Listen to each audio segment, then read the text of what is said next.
What's going on, family? Black Finish checking in in my firebox right now, man. Just wanted to show you something, man. You know, when you starting on your designs, man, you can just be drawing you something up. You know what I mean? Getting you some measurements together. Make sure you got everything you need, knowing what pieces you need, getting it all lined out. That way, when you going to get it fabricated, going to get your pieces cut, or versus you cutting them, because a lot of times, honestly, it's cheaper.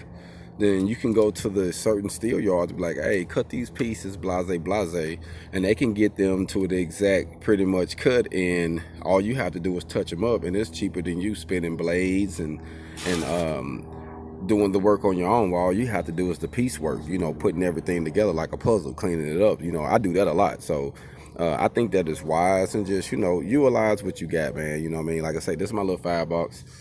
You know, I got my table up here.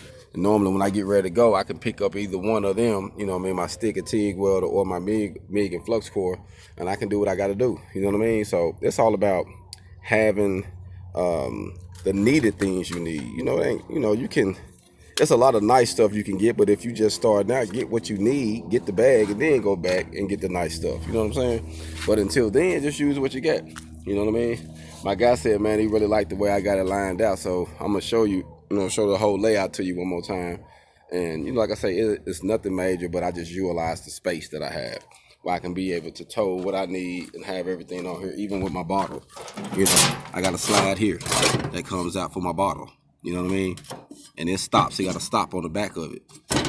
Push it in, so when I'm not using my bottle, it just hangs there. You see what I'm saying? My brace for the welders, you know what I'm saying? I can switch them out. That's where I run my power at right here. Depends on, like, if I'm on a job site and I just want to keep it in there, I just run my power out there. So, you know, everything is pretty stationary. My wheels and stuff, they come off, pop back on. That way it'll drop another 8 inches down, you know what I mean, when it sits in the bed of the truck. And a guy asked me, how do I lift it in there? Depends on what I got in there. We do manpower with 2 different guys, or we pick it up with a forklift. You know what I mean? Depends on if it's fully loaded, I'm gonna pick it up with a forklift. You know what I mean? But if it ain't super heavy, if I don't have a lot in there, I can pick it up with 2 people. We can grab and throw it in the back. So, you know, I'm just killing a couple birds in one stone, man. Sitting here fine tuning my prints to the stairs, because I'm working on the 2D and 3D drawings to have ready for advertisement. You know, kind of like I got